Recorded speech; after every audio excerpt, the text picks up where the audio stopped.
Nós agora vamos ter um pequeno tempo de reações, perguntas e respostas aos nossos 3 palestrantes da manhã. Portanto, vão chegar aqui umas cadeirinhas aqui à frente. Vou desafiá-los a virem cá também.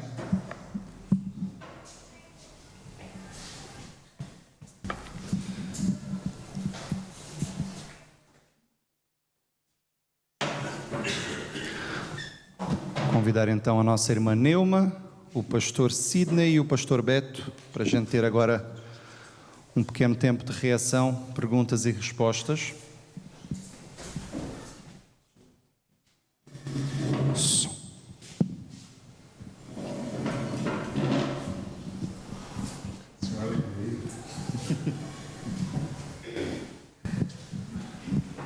Ok.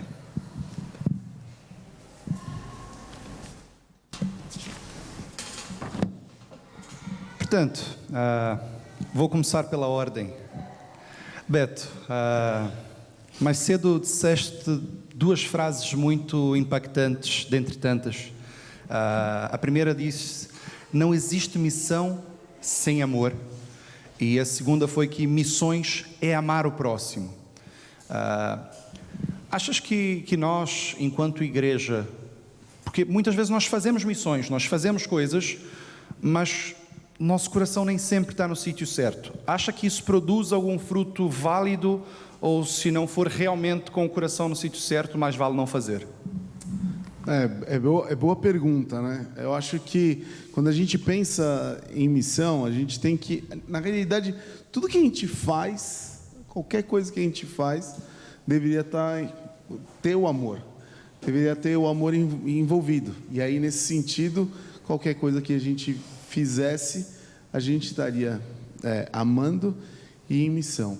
Não adianta a gente pensar em fazer qualquer coisa que você se propõe a fazer, nós nos proponhamos a fazer aqui no Brasil, lá no Brasil, ou aqui em Portugal, qualquer parte do mundo, se não tem amor, é como o sino, né, que Paulo já fala, né? Não tem força em termos de eternidade. Se a gente está pensando em reino, se a gente está pensando em coisas de Deus, a gente precisa pensar em fazer coisas ou envolver o amor em cada uma dessas coisas. Se você vier aqui limpar o templo, né? Legal, pode ser só uma tarefa. Ou se você vier aqui pensando que, puxa vida, eu uma vez escutei uma história que talvez ajude a gente aqui. Era justamente de uma moça que limpava o templo. História, tá, gente? Mas ela limpava o templo e ela morreu, foi para o céu. E aí Deus fala: puxa vida, que bom que você chegou. Eu estava com saudade de você, queria tanto ficar e passar a eternidade contigo. E aí chega o pastor depois, né? E Deus fala para ele: pô, que bom que você está aqui. Só, né? Vamos passar a eternidade aqui contigo. E a diferença era que, para ser rápida a história, mas é que a moça que limpava ia limpando as cadeiras, ia falando: Deus abençoa quem for sentar aqui, que cada pessoa que sentar aqui realmente seja um solo fértil, e que a palavra que for pregada aqui, quando ela ouvir alguma coisa, possa entrar no coração dela e possa transformar. Já o pastor estava preocupado só em fazer o trabalho dele, só em chegar e falar a respeito da Bíblia, sem esse mesmo amor envolvido. O que eu quero dizer, o que essa história quer dizer, representa, né, exemplifica, é que não se trata daquilo que você faz, mas como você faz. Se trata de ter o amor envolvido em todo o tempo. E isso acho que vai fazer a grande diferença. Então, a missão sem amor, por isso que falo, missão não existe sem amor. Missão é amar. Amar aonde você estiver, do jeito que você estiver. O médico que está ali, que ficou aliviado, que sabe. O pastor, quando prega, posso pregar mal, mas vou pregar com muito amor. Eu sei que Deus faz um milagre. Deus toca e usa a gente. Ou prego muitíssimo bem e com amor vai ser ainda melhor, vai ser mais eficaz. A eficácia está no amor.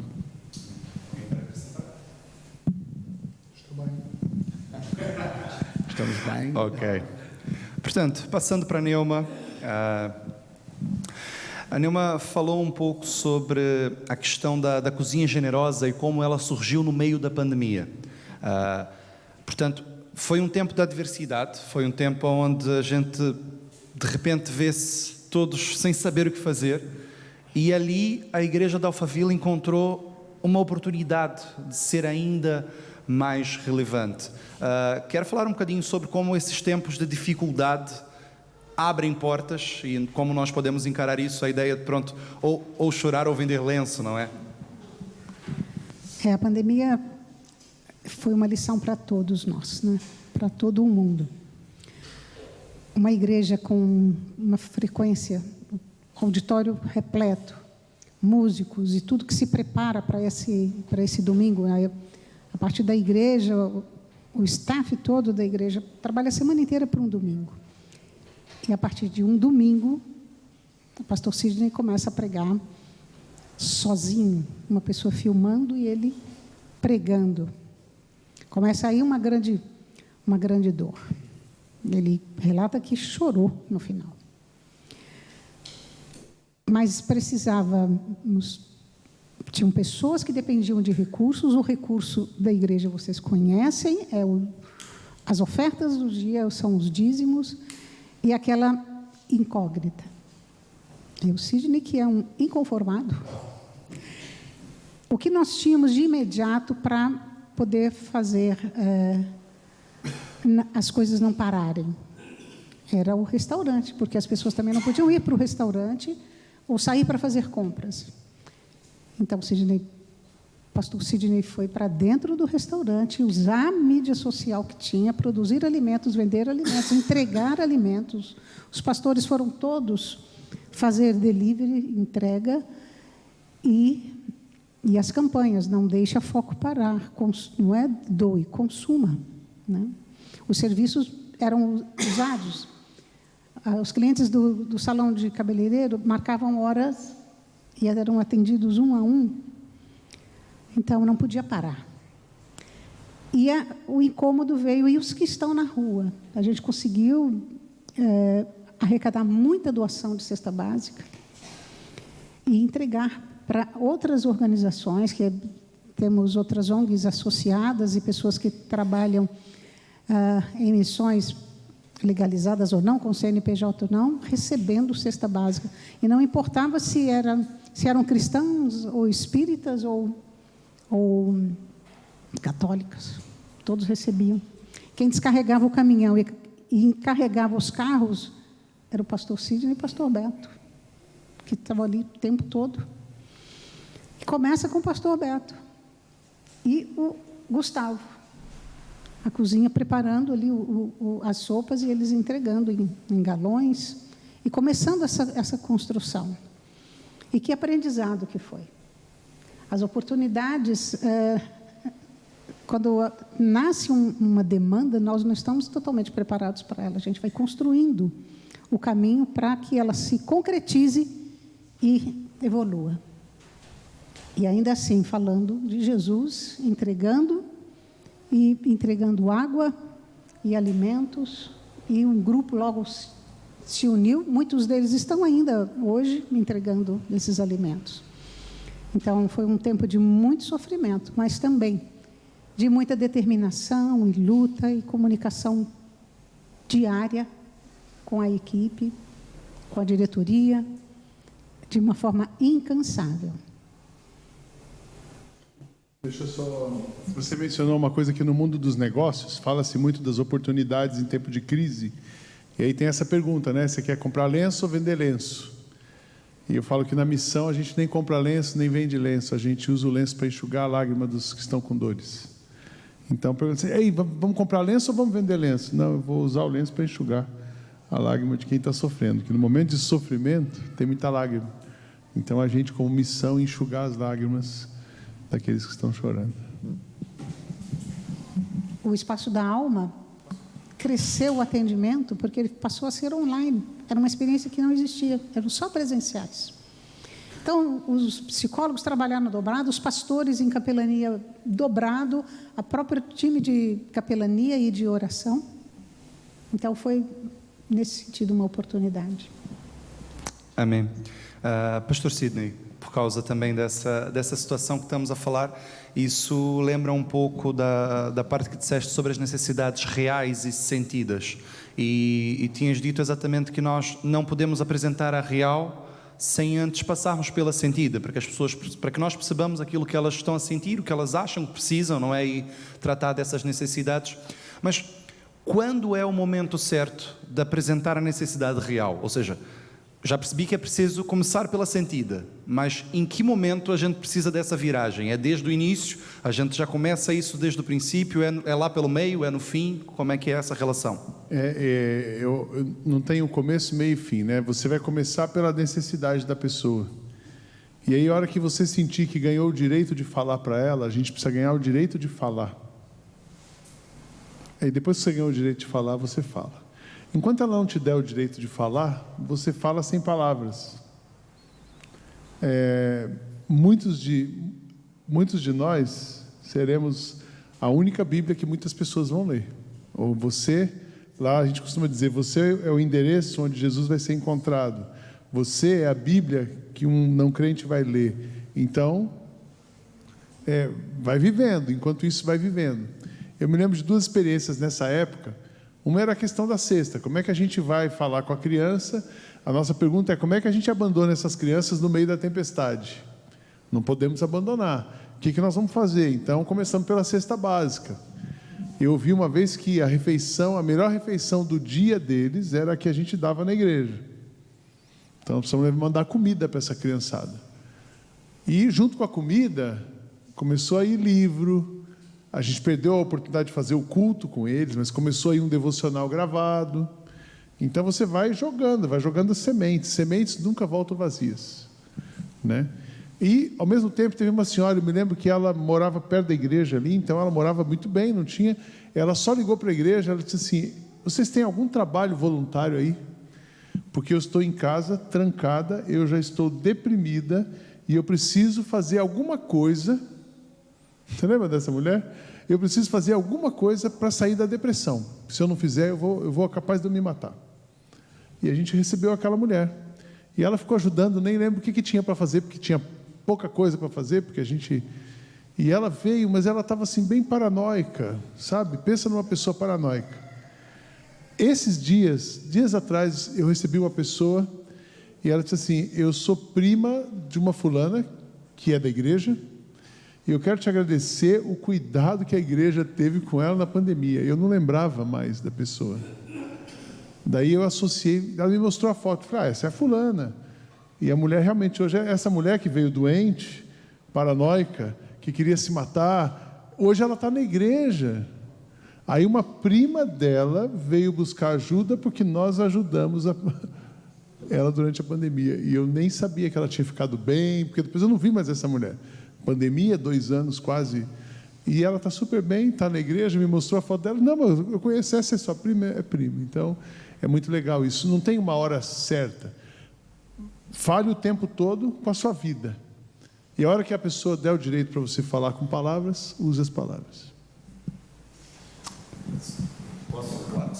E acho que ainda em cima daí, né, pastor, a gente entender também que as necessidades vão aparecendo. Então, o momento certo é difícil, porque talvez aqui não tenha havido fome, como tinha lá, e aí nasce uma necessidade lá, específica daquele local, que é diferente da que, eventualmente, vocês consigam identificar aqui. Então, precisa ter, de alguma forma, a sensibilidade com relação àquilo que está acontecendo à nossa volta, e à medida que a coisa aconteça, aí sim, isso vai... isso que o pastor está destacando, vai se tornando cada vez mais real. Outra coisa importante é que quando a gente fala, e muito legal o que o pastor falou, porque me lembrou do Cozinha Generosa também, né? Ele fala da autoridade que a gente acaba ganhando para poder falar. Autoridade que a gente acaba ganhando para poder falar com as pessoas. Quando a gente saía para entregar comida, tinha um pouco de tudo ali. Não, tinha outras igrejas até que eventualmente falavam. E muitas vezes me perguntavam assim, puxa, por que a gente não vai aqui? Por que a gente não vai lá no outro lugar? A gente tinha um certo roteiro que a gente fazia, parava em alguns determinados pontos.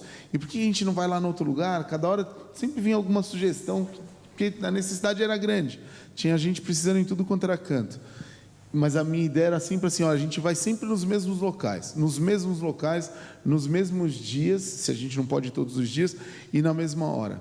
E o intuito era justamente que as pessoas soubessem que a gente estaria ali. Pode não gostar de mim, mas eu vou estar ali. E não vou estar ali um dia só, porque eu vou fazer uma caridade. Eu vou estar ali, na semana que vem eu vou estar ali naquela mesma hora, no outro dia eu vou estar na mesma hora ali, eu vou passar ali uma e outra vez.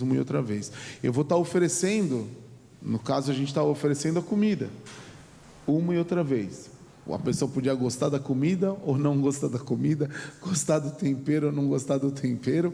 Teve gente que não gostou do tempero, é verdade isso. Reclamam que estava faltando sal. Falei, puxa vida, estão com fome, estão achando ruim que está assim, mas enfim.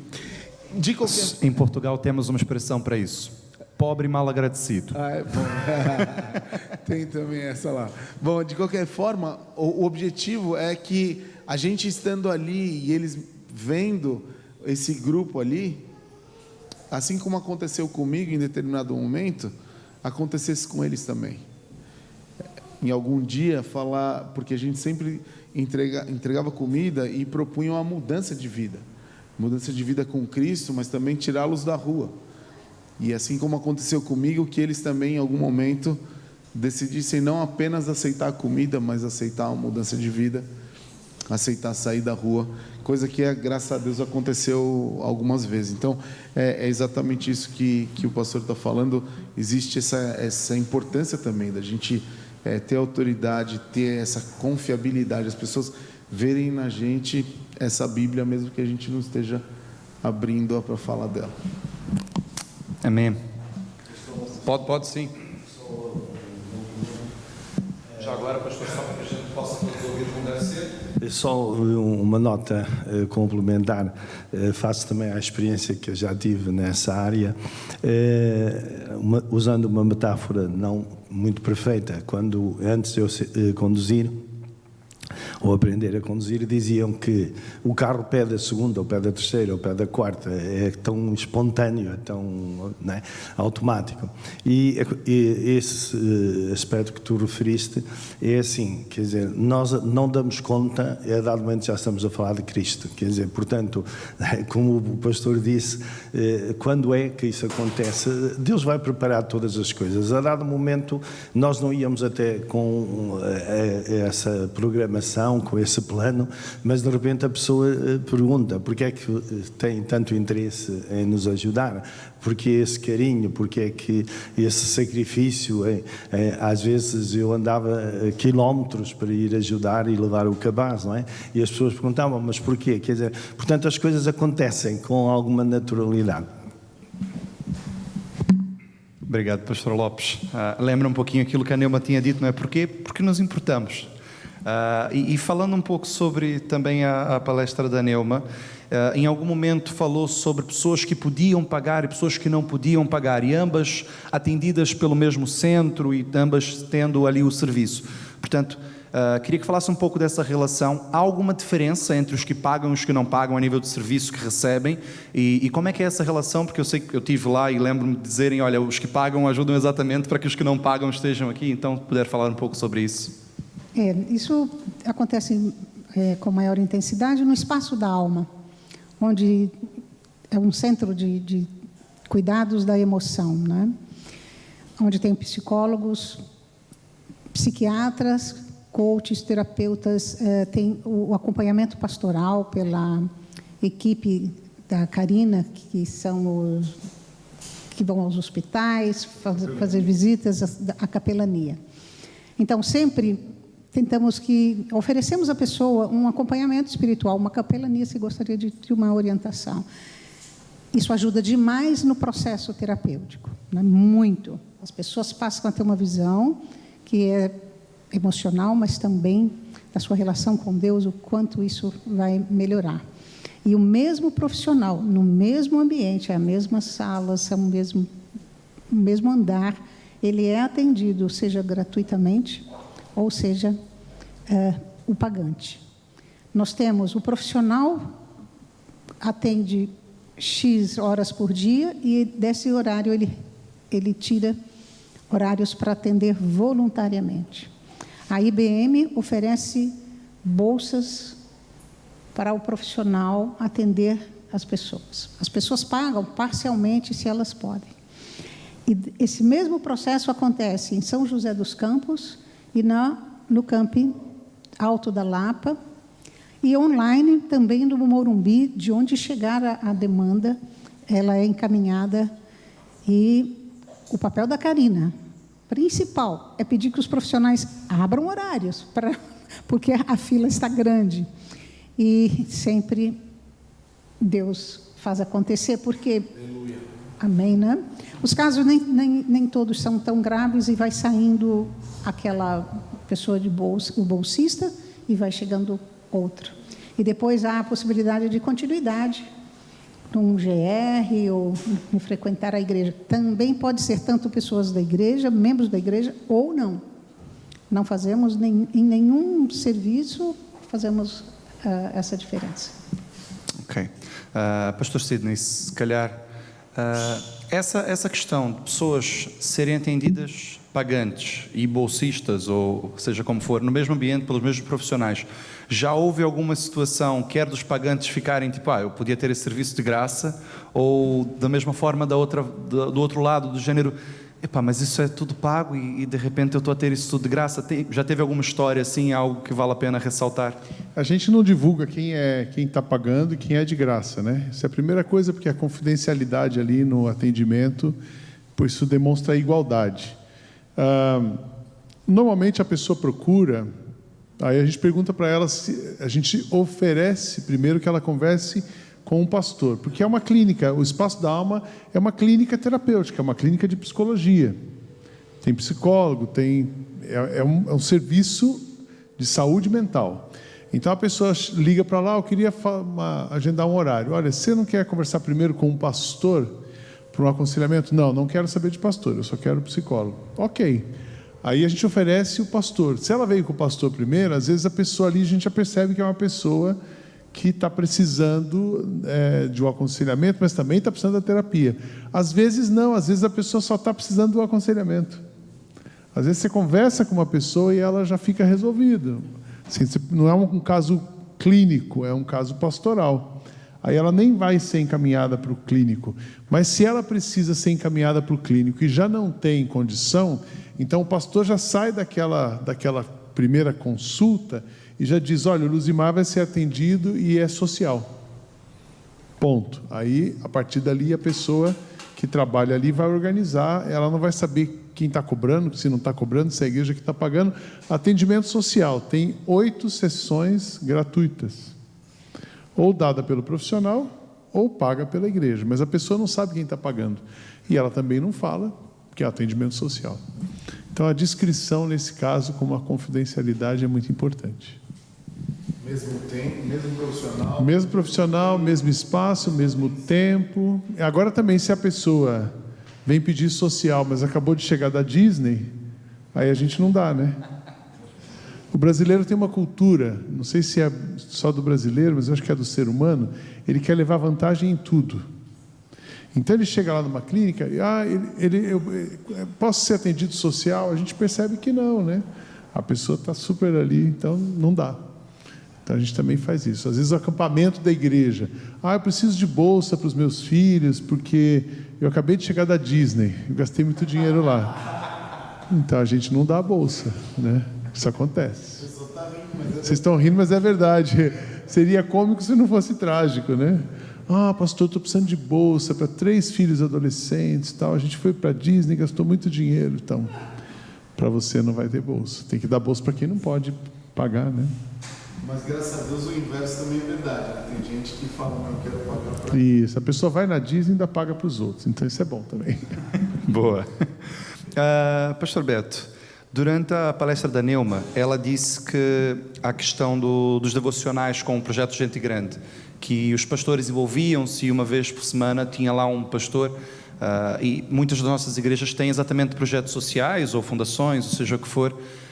Qual é a importância do pastor ou da igreja de uma forma geral, estar envolvida não apenas como mantenedores, não apenas como pessoas que oram, mas realmente de forma prática dentro das suas próprias instituições sociais, por assim dizer?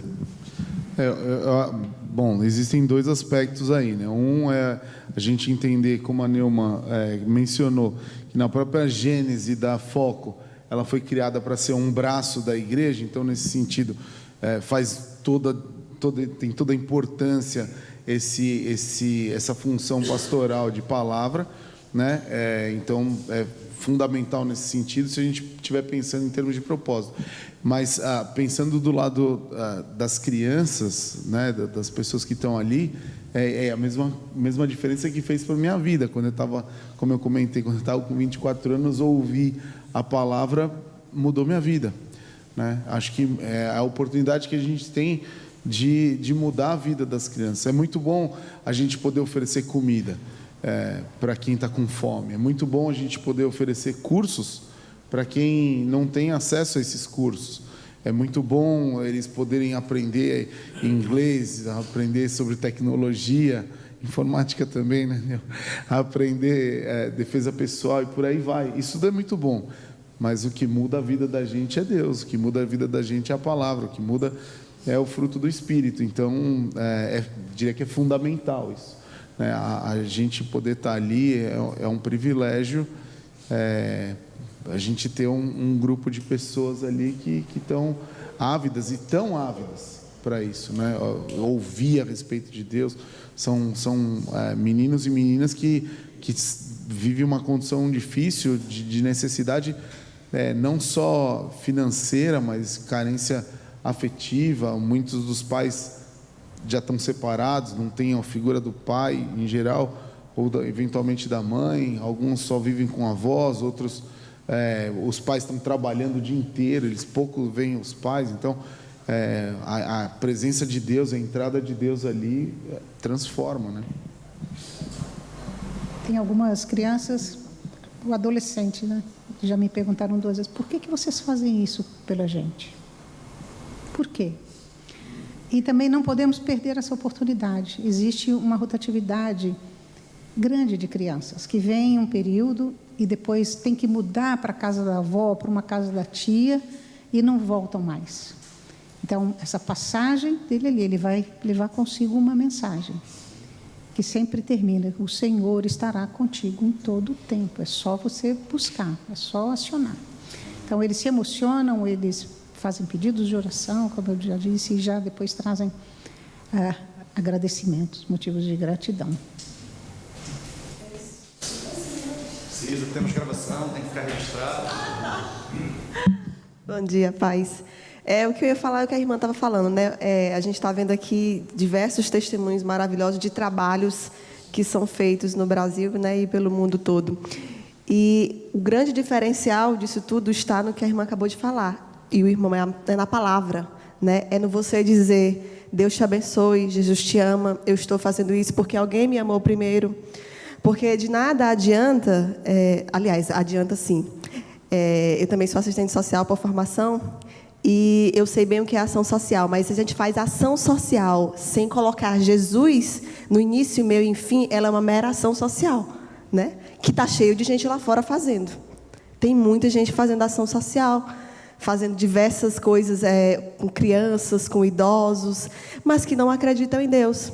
Eu tenho um testemunho agora do meu marido que pega carona, boleia, como se fala aqui em Portugal, com um amigo, que é uma pessoa muito solidária, mas que ele diz que Jesus não existe, Deus não existe, o que existe é o amor, né? E meu marido, não é bem assim, o amor vem através de Deus, através de Jesus, e ele não acredita, ele não frequenta igreja nenhuma, mas é uma pessoa extremamente solidária, ajuda as pessoas, conversa, inclusive dá carona para o meu marido, se recusa a aceitar a ajuda, né? Meu marido mesmo assim insiste. Então, assim, o diferencial realmente é a palavra, é o que transforma a vida das pessoas. O que eu ia dizer: se o médico citado pelo pastor, que dá 2 horas a mais do seu trabalho, se no final de cada consulta que ele atender, se ele não disser que Deus te abençoe, ou que Jesus esteja contigo, aquela pessoa vai ser assistida, né? O médico está ali trabalhando, ele está fazendo uma ação social, né? Mas ele pode um dia lá na frente dizer: eu fui atendida por um médico que me falou de Jesus, né? E isso transformou a minha vida, porque, poxa, ele é médico, todo mundo sabe que no Brasil, médico, né? Médico é uma classe e tal. Então, é isso que o irmão falou, que missões realmente é amor, mas que a gente sempre tenha que estar sempre batendo na mesma tecla, é o amor de Jesus Cristo. Foi esse amor que nos salvou, e é por esse amor que nós estamos aqui, né? Porque alguém nos amou primeiro. É isso. E às vezes não precisa de um projeto, né? São os nossos movimentos do dia a dia, né? Você foi no supermercado, aquela pessoa que te atendeu, muito obrigado pelo seu trabalho, Deus abençoe você aqui nesse dia de hoje, que você liberou uma palavra de bênção para aquela pessoa. Isso a gente vai contaminando o ambiente, né?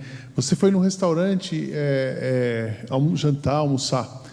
Então você ora agradecendo a sua refeição, mas ora também para o Espírito incomodar aquelas pessoas que estão naquele restaurante. Que Deus ouve a nossa oração. Imagina um monte de gente orando, né? E a gente acredita na luta do bem contra o mal, né? A nossa guerra não é contra carne e sangue, mas contra principados e potestades. Então você chega num restaurante e ora, você acendeu a luz. Você foi num caixa de supermercado e agradeceu e abençoou aquela pessoa, você acendeu a luz. A pessoa que trabalha talvez na sua casa, ou é o seu colega de trabalho que vai na boleia, que te dá a boleia, e você fala do amor de Deus para ele, você está acendendo uma luz, né? Se a gente como crente, eu tenho falado isso para a gente quando o pessoal, olha, ora onde você estiver, né? Lá a gente passa muito pelos condomínios, né? Na portaria, fala para o porteiro, Deus te abençoe. Porque da mesma maneira, o Brasil tem essa estratificação social, né? Que um médico é super valorizado, um porteiro ele é desprezado. A pessoa trata mal o porteiro, trata mal quem limpa o chão. Então, vai lá e agradece, Deus abençoe, libera uma palavra de bênção. Você muda um ambiente, né? Você muda a atmosfera. A igreja de Alphaville é dentro do Alphaville? Que Alphaville, lá em São Paulo, são 150 condomínios. Moram 200 mil pessoas, mais ou menos. É a área do condomínio, tem o Tamboré, depois tem o condomínio, tem outros condomínios que já surgiram, tem os condomínios verticais. 7 condomínios são de dentro do Alphaville? 60% da região, tem São Paulo, bastante gente. A nossa igreja acabou virando uma igreja que atrai os moradores do entorno. Mas ela é aberta? É aberta. Os condomínios são fechados, né? Os condomínios são fechados. Mas Alphaville é uma região e que dentro dessa região tem 100 e poucos condomínios, mas você tem as vias de acesso, e ela é toda monitorada, né? Se o seu carro quebra ali, alguém já vem te socorrer. Mas tem entrada e saída, mas você pode entrar e sair todo mundo. Ela recebia, né, 200 mil pessoas por dia para trabalhar. Agora com a pandemia diminuiu um pouco, mas... Isso, tem a parte do comércio, tem 15 mil empresas em Alphaville, porque ali é meio que uma isenção fiscal que deram, então as sedes de serviço, eles colocam empresas lá para ter menos imposto, então é bem movimentado. Tem 5 shoppings em Alphaville, para você ter uma ideia. É bem movimentado, bastante gente. Ainda há pouco o pastor Sidney falava sobre a importância de dar bom dia ao porteiro e tudo mais, e permitam-me partilhar. Hoje praticamente todos nós estamos aqui com o nosso crachá. E eu não sei se vocês já repararam... Praticamente todos, não é, Sidney? Eu esqueci o meu no hotel, irmãos, perdão. Eu não ia perder a oportunidade. Não foi uma teologia tão leve essa. Mas, brincadeiras à parte, eu não sei se vocês já repararam, mas as pessoas que trabalham nos sítios geralmente têm um crachá. E se vocês experimentarem chamá-las pelo nome, muda completamente o rosto daquela pessoa. Aprendi isso com um missionário amigo. E ele disse: Pablo, eu faço questão de chamar as pessoas pelo nome nesses lugares. E eu passei a fazer isso de propósito. E a forma como muda o semblante daquela pessoa, quando tu a tratas pelo nome, uau, alguém está a me ver. Eu não sou apenas um operador de caixa, eu sou uma pessoa que tem um nome, que tem alguém que se importa comigo. E portanto, voltamos àquela primeira pergunta, a ideia de missões por amor, não é? É intencional, nós temos que olhar para as pessoas intencionalmente. E isso faz toda a diferença. Isso me leva também à pergunta seguinte que eu ia fazer. A Neuma tinha dito sobre o ambiente dentro de todas as coisas da Foco, não é? Disse que era um ambiente de missão para quem frequenta e quem trabalha. Como isso é possível? Eu digo porque, pronto, todos nós aqui, muitas igrejas têm muitas dessas áreas, e com certeza a Foco também não trabalham só pessoas crentes lá dentro. Como é que a gente faz para criar um ambiente missional, um ambiente de amor, onde exale Jesus, como Sidney disse, não é? O perfume de Jesus, no meio disso tudo? É mesmo um grande desafio. Como é que a Foco gere isso? Como é que vocês conseguem ir por aí? Acontece muito que, para conseguir profissionais, nem todos são crentes mesmo. Mas ele é recebido com amor, ele é recebido com dignidade, como um profissional. E toda a direção, a liderança é assim. Então, ele vive um ambiente, uma atmosfera diferente. Os frequentadores do restaurante, que é o maior espaço, eles têm um preparo da mesa, a música que toca, a forma de ser atendido. Até mais, agora a gente está com uma nova equipe, um novo pessoal administrando. É diferente, as pessoas perguntam, mas aqui tem uma energia diferente, né? Chegam pessoas de diversas culturas e religiões. Nossa, aqui é demais, aqui é muito... Vocês têm uma energia muito boa. Então, também... E a gente apresenta com folder, olha, todo o resultado desse restaurante, do que vocês vão, é para um projeto social. Os auditórios da igreja podem ser alugados pela Foco para empresas fazerem seus eventos. Então, a Epson, desde antes da pandemia, as convenções com a equipe e o pessoal de fábrica e RH, eles são feitos na Foco. Eles alugam o espaço, entra um recurso. Eles usam um restaurante, entra outro recurso. Ele divulga, a gente divulga nas mídias, eles permitem. E eles amam fazer ali, são japoneses, com outra cultura, outra cabeça. Então, há uma circulação de muita energia, chamada Jesus. Queria esclarecer uma coisinha. Quando apareceu a foto, aquele muro que está tracejado ali é só uma delimitação de espaço, de território. Esse muro físico, ele não existe. É só um muro que delimitou onde está a Alphaville. Então, o muro é social, é um muro de diferenças sociais que acontecem. Se você somar os metros lineares dos muros, tem uma medida dos metros lineares dos muros, que dá aquele lá que é maior que o muro, ela é maior que o muro da China. Aí sim, essa somatória, porque os condomínios têm muros, você não entra lá, não tem livre acesso. Então, isso é que faz a questão de ser isolado. Se você somar os metros lineares dos muros dos condomínios, é o 5º maior muro de isolamento do mundo, né? Então, ele é social, mas ele tem um físico também, né? Você não entra de jeito nenhum. Isso foi uma coisa quando a igreja foi para lá, né? Assim, como é que nós vamos entrar nesse lugar?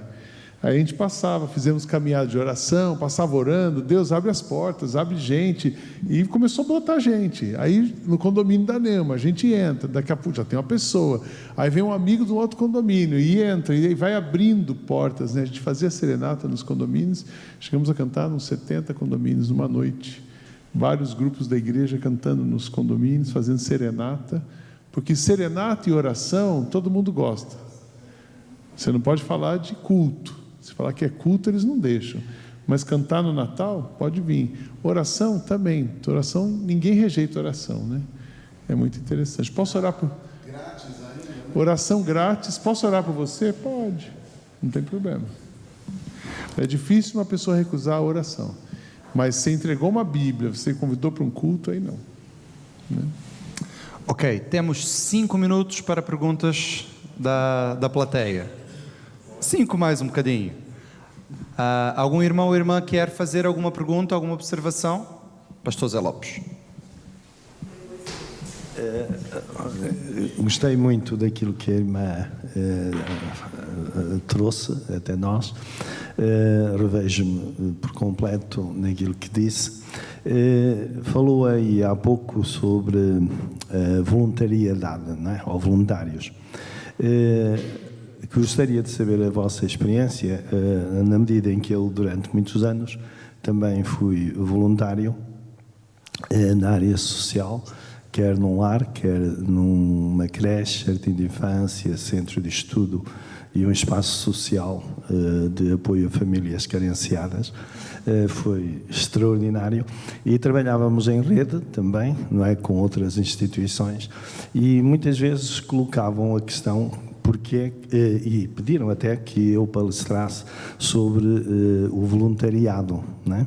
E eu, obviamente, dizia que qualquer voluntário que se oferece como tal deve ser tão profissional como aquele que é remunerado, não é? Esta não é bem a visão de muitas pessoas que eu conheci, com quem trabalhei, porque quem recebe tem que servir bem, mas quem se oferece voluntariamente pode ter assim umas lacunas, umas falhas, pode, não é? Eu nunca defendi isso, pelo contrário, e gostaria de saber como é que se articula aqueles profissionais remunerados e aqueles profissionais, entre aspas, não é, que são voluntários. Nós temos para serviços essenciais, nós temos os profissionais contratados. E para apoio, até para esses profissionais, nós temos o voluntariado. O Brasil tem uma legislação que permite estabelecer um termo de voluntariado que vai combinar o que o voluntário vai fazer, por que período, porque muitas organizações quebraram por conta de reclamação trabalhista, que a pessoa vinha voluntário e depois computava aquelas horas, fotografava, registrava. Então, nós temos o termo de voluntariado. E aí depende do caso e do que o voluntário vai fazer. Muitas vezes a gente tem que pegar, o voluntário está ali para se tratar, alguns casos. E ele é observado e acompanhado por uma pessoa. Mas, preferencialmente, na maioria das vezes, ele é um auxiliar de um professor, ele é um monitor nos pátios, para que as crianças não aglomerem no banheiro, que saiam e entrem depois. Eles ajudam no restaurante a limpar mesas, a servir as pessoas, atender no balcão, porque o grande momento é a saída do culto, é aquele boom, não dá para a gente ter profissionais para um boom de 500, 600 pessoas. Então, esse momento é um momento de voluntários na livraria. Então, pessoas que são comprometidas, né? Seria a maior alegria nossa termos somente voluntários comprometidos, mas por conta da missão, a gente também abre para pessoas que precisam ser acompanhadas durante esse voluntariado. E é fantástico, porque eu também sou formada em serviço social, e eu me achava assim, o máximo, porque eu tinha um tempo livre para ser voluntária. E fui trabalhar numa organização de idosos. No meu primeiro dia, os idosos estavam indo fazer um passeio num circo em São Paulo, e pararam 5 ônibus da prefeitura ali. E quando eu vi aquelas senhoras chegando de longo, cabelos arrumados, lenços, outras entrando para o banheiro para trocar de roupa, porque o marido não deixaria ela ir ou sair com aquela roupa, a mais linda que ela tinha, para ir para São Paulo, num circo. E a minha função foi dar a mão para o idoso subir no ônibus. Aí eu pensei, pobre de mim, né? Pobre de mim.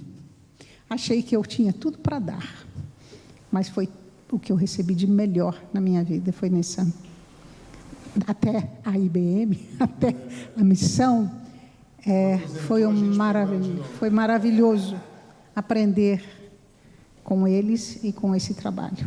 Muito mais do que a minha soberba de ter muito para dar e um tempo para ceder ali. Amém. Bom, a minha pergunta é para o pastor Sidney, quando ele falou sobre as igrejas relevantes, né? Sobre o que é ser igreja relevante.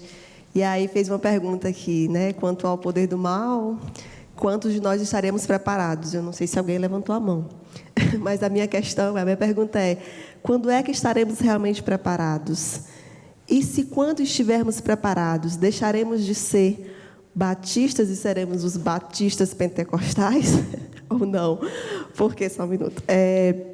Eu sou convertida há 10 anos na Igreja Batista e realmente não é do nosso comum a gente ver esse tipo de situação, ou pessoas gritando, falando em língua, essas coisas. Pelo menos na minha igreja lá a gente não costumava ver. Mas muito me incomoda o fato de que essa situação existe, né? De fato existe o mal, o inimigo de nossas almas anda aí a torturar e a atormentar a vida de muitas pessoas, de nós não sermos vistos como capazes de fazer tal ação. Por exemplo, na família do meu marido, todos são convertidos. Lá tem assembleianos, tem a Igreja do Véu, os irmãos dele, né? E Testemunhos de Jeová, e nós que somos batistas. Às vezes eu acho que eles olham para a gente e dizem, eles são os crentinhos. E aí, lógico que eu não me sinto menos crente do que ninguém que só usa saia ou que fala em línguas, nada disso, né? Eu conheço a verdade e ela me libertou. Mas, às vezes, eu fico me perguntando, com essa mesma pergunta que você fez aí, quando é que estaremos preparados? Deveríamos estar. Essa é a minha pergunta. Por isso que a gente não pode focar em denominação, na verdade, a gente tem que focar em Cristo, né? A gente é salvo por Cristo, o poder é de Cristo, e Ele é que deu o poder para nós. Você tem 10 anos de convertida. Pastor Lopes, quantos anos de convertido o senhor tem?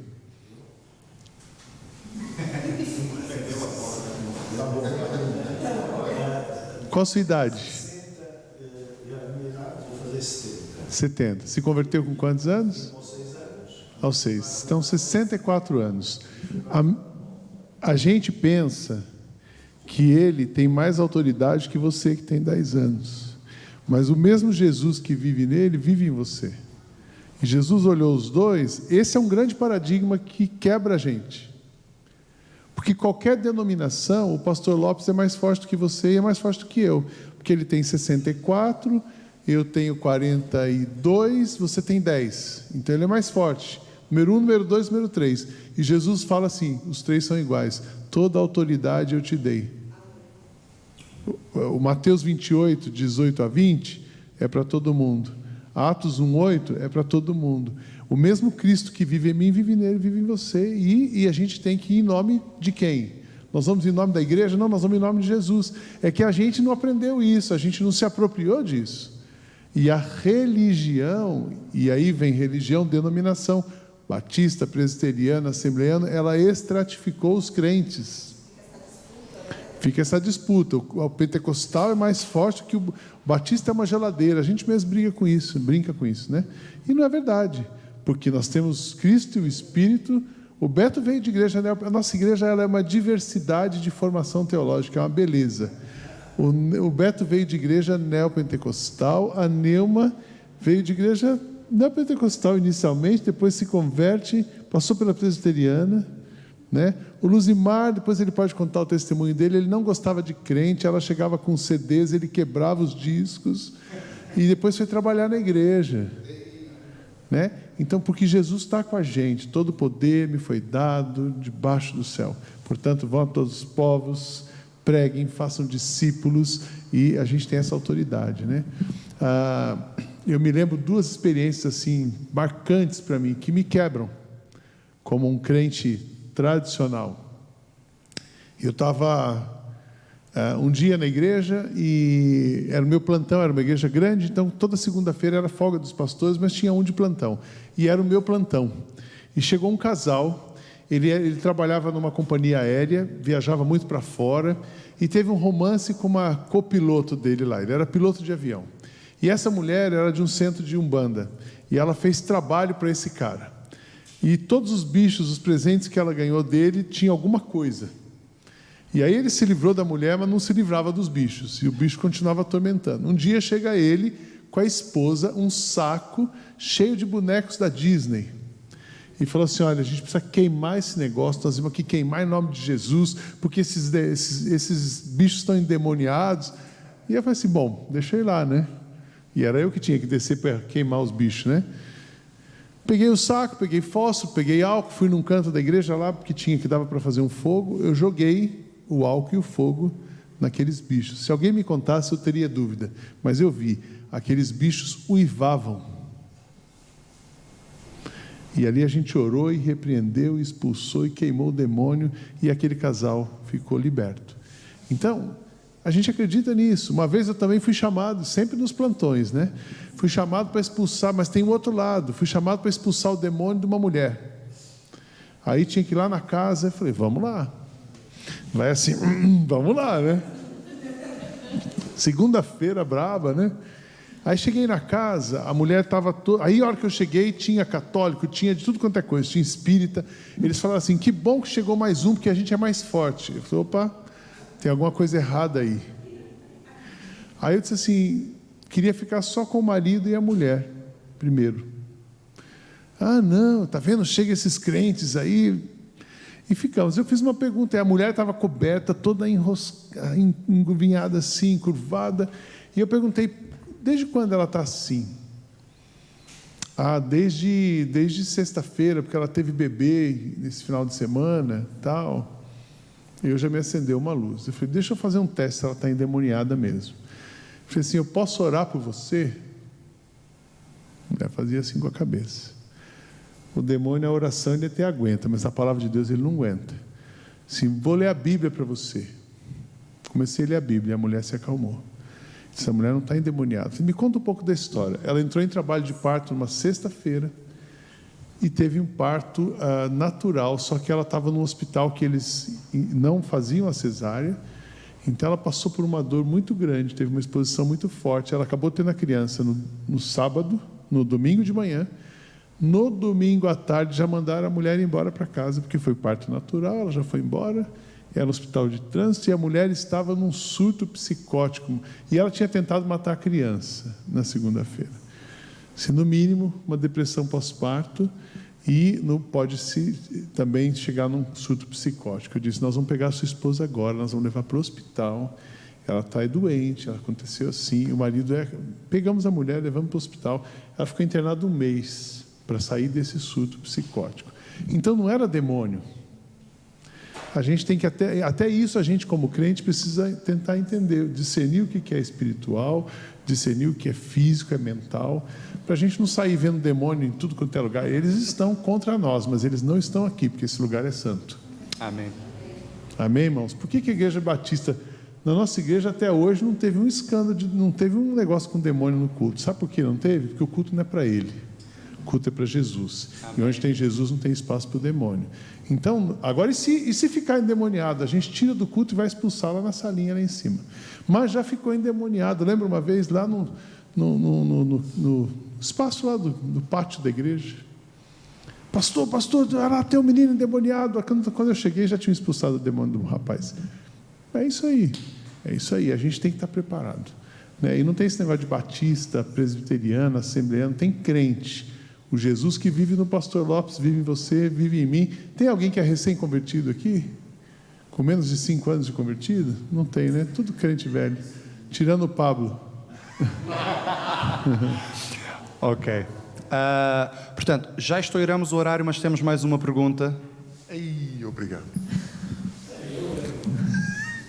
Eu já sou 54 anos, e tu? Mas a pergunta não é sobre isso, está claro. Normalmente, eu achei interessante, ainda há pouco o pastor Sidney até perguntou 4 vezes, eu acho muito interessante, normalmente o cristão ele é sempre missionário em ato de culto e em congressos. O problema é depois, durante o resto da semana e noutras circunstâncias. E algo similar acontece, inclusive é naquilo que nós estávamos a falar.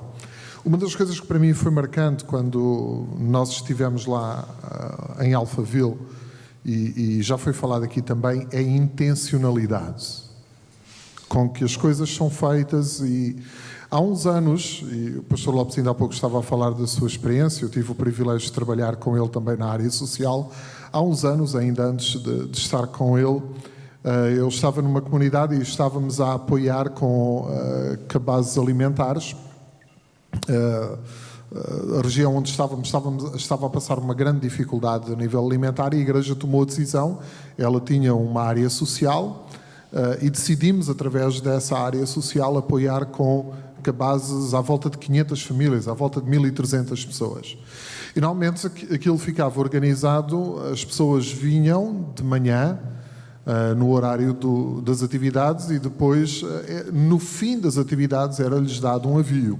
O que acontece? Muitas das pessoas não estavam habituadas a uma vida religiosa, sentavam-se, não é? Conversavam durante o culto, durante a escola dominical, como se estivessem no mercado ou noutra situação. Às vezes tinham os seus pessoas com necessidades, mas com 2 e 3 telemóveis, e tocava um, tocava o segundo, tocava o terceiro depois. E no meio de tudo aquilo, as pessoas da igreja iam ficando incomodadas e certa vez eu falei com a liderança e disse, olha, nós vamos, não é pelas pessoas, não é por nós, mas é pelas pessoas. O foco tem que ser para elas.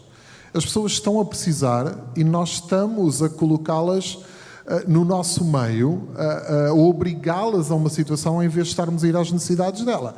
Então, nós alterámos a atividade, fizemos uma atividade à parte, específica para elas, em que tínhamos uma palavra, tínhamos um tempo mesmo para elas, e de repente as pessoas começaram a vir mais. O que é que mudou também?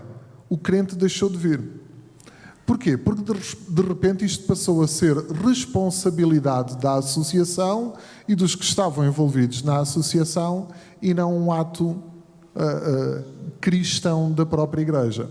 Daí que a minha questão, embora eu saiba a resposta, é colocar a responsabilidade, mesmo na área social, é de quem?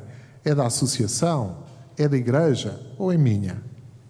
Ou é de todos nós enquanto cristãos? A tal paixão, o tal amor que o Beto falou e muito bem, ela é de quem?